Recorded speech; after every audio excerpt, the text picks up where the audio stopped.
भारत और कनाडा के रिश्तों में लंबे समय से खटास रही है। हालांकि हाल ही में जब दोनों देशों के बीच राजनीतिक रिश्ते बहाल होने की खबरें आईं तो लगा कि हालात धीरे धीरे सुधर रहे हैं। लेकिन इसी बीच अमेरिका आधारित खालिस्तानी संगठन सिख फॉर जस्टिस यानी कि एसएफजे ने एक नया विवाद खड़ा कर दिया है।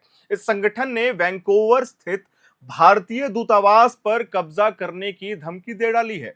एसएफजे का कहना है कि वह गुरुवार को दूतावास पर धावा बोलने की योजना बना रहे हैं। संगठन ने वहां रह रहे भारतीय कनाडाई नागरिकों से अपील की है कि वे उस दिन दूतावास की नियमित यात्रा को टाल दें। यानी कि यह संदेश साफ है कि संगठन किसी बड़े प्रदर्शन या जबरन कब्जे की कोशिश कर सकता है। सिर्फ यही नहीं, इस धमकी के साथ एक पोस्टर भी जारी किया गया है। इसमें भारत के नए उच्चायुक्त दिनेश पटनायक को सीधे सीधे निशाना बनाया गया है। संगठन ने आरोप लगाया कि भारतीय दूतावास कनाडा में सक्रिय खालिस्तानी कार्यकर्ताओं पर जासूसी और निगरानी लगातार कर रहा है, निरंतर कर रहा है। एसएफजे ने अपने बयान में यह भी याद दिलाया कि 18 सितंबर 2023 को कनाडा के प्रधानमंत्री जस्टिन ट्रूडो ने संसद में बताया था कि खालिस्तानी नेता हरदीप सिंह निज्जर की हत्या में भारतीय एजेंटों की भूमिका है और उसकी जांच चल रही है। संगठन का कहना है कि इसके बावजूद भारतीय दूतावास खालिस्तान रेफरेंडम से जुड़े कार्यकर्ताओं पर निगरानी रख रहा है। यानी कि यह संगठन पुराने विवाद को फिर से हवा देने की लगातार कोशिश कर रहा है। निज्जर, जो कि एक खालिस्तानी नेता था, जून 2023 में कनाडा के ब्रिटिश कोलंबिया प्रांत में मारा गया था। उसकी हत्या के बाद ट्रूडो सरकार ने खुलकर भारत पर आरोप लगाया कि इसके पीछे भारत है। इस बयान ने भारत कनाडा रिश्तों को गहरी चोट पहुंचाई थी। भारत ने इन आरोपों को बेबुनियाद बताया और उन्हें पूरी तरीके से खारिज कर दिया था। लेकिन उस समय से अब तक दोनों देशों के रिश्ते लगातार तनाव में बने हुए हैं। अब जबकि दोनों देशों ने रिश्ते को बहाल करने की दिशा में कदम बढ़ाए ही थे, एसएफजे ने इस धमकी के जरिए एक नई चुनौती पेश कर दी है।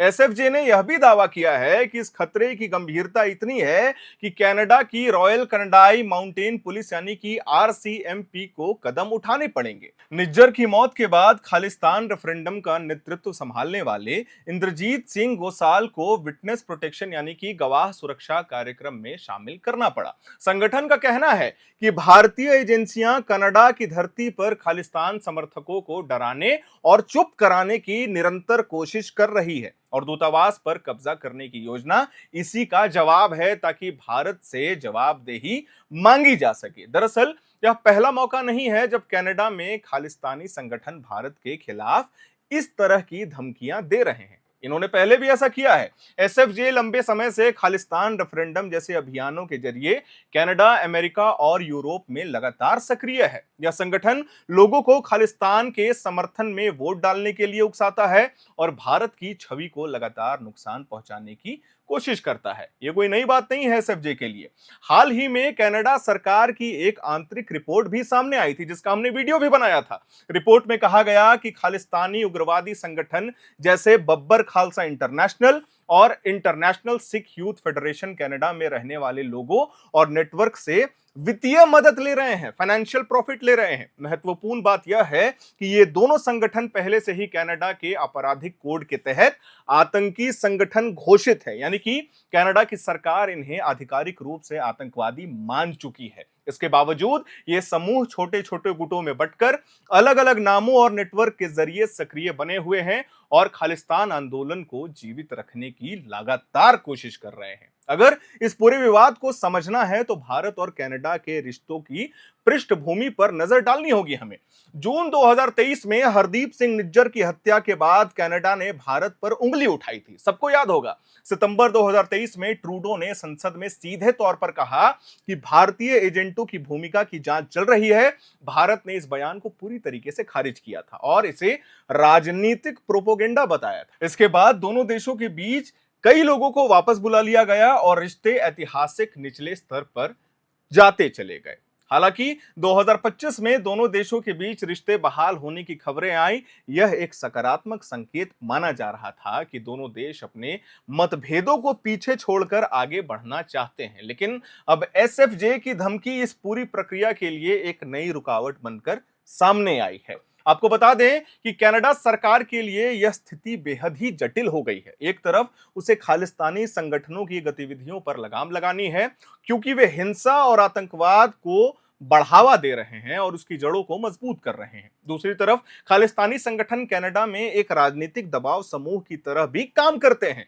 कनाडा में पंजाबी मूल के लोगों की बड़ी आबादी है, जो कई संसदीय क्षेत्रों के निर्णायक भूमिका निभाती है। यही कारण है कि कनाडा की सरकार अक्सर इन संगठनों पर सीधा एक्शन लेने से लगातार हिचकिचाती है। 2% पॉपुलेशन है, लेकिन इंपैक्ट बहुत बड़ा है। लेकिन अब मामला सीधे भारत के राजनीतिक दूतावास की सुरक्षा से जुड़ा हुआ है।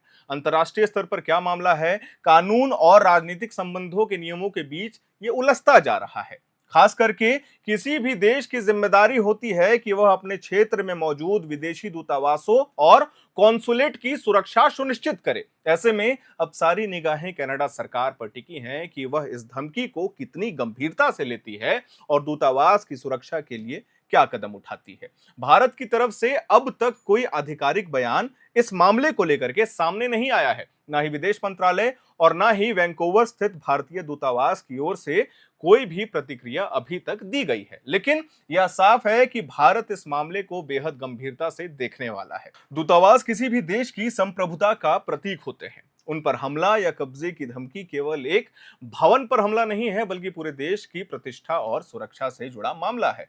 अब जैसे जैसे इस मामले का अपडेट्स आता जाएगा, हम अपने चैनल के माध्यम से अपने दर्शकों को देते जाएंगे। कैमरे के पीछे मौजूद है मेरे सहयोगी अभिषेक मुकुंद। अगर आपको ये वीडियो पसंद आया हो तो इसे लाइक करिएगा, शेयर करिएगा, हमारे चैनल को सब्सक्राइब करिएगा। मेरा नाम है हर्षित और आप देख रहे हैं एयर नाउ।